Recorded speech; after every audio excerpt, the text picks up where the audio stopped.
Saviez-vous que le désir de sentir bon est aussi vieux que la civilisation elle-même?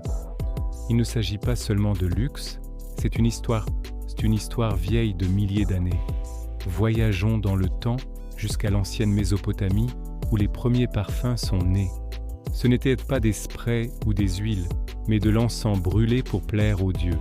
Imaginez des prêtres et des prêtresses, entourés de la fumée parfumée de la myrrhe et de l'encens, envoyant des prières aux cieux.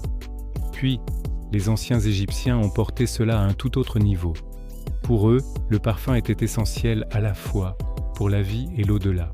Ils ont créé des huiles et des baumes parfumés, non seulement pour les cérémonies religieuses, mais aussi pour un usage quotidien. Cléopâtre elle-même était célèbre pour avoir utilisé le parfum pour séduire.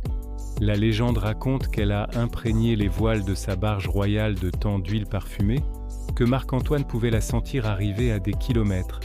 Avançons rapidement vers les Grecs et les Romains qui ont véritablement démocratisé le parfum. Ils se baignaient dans de l'eau parfumée, soignaient le corps d'huile parfumée et même parfumaient leurs animaux de compagnie et leurs chevaux.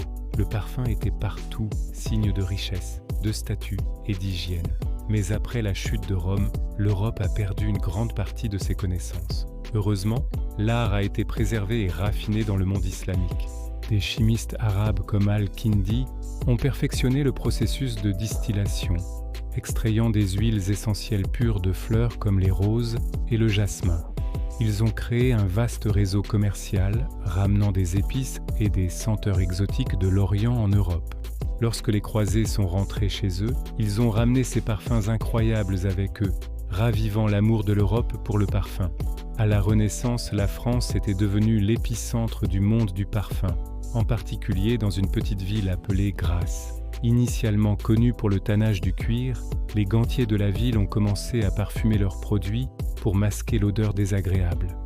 Bientôt, le commerce du parfum a explosé et Grasse est devenue la capitale mondiale du parfum, cultivant des champs de lavande, de jasmin et de rose.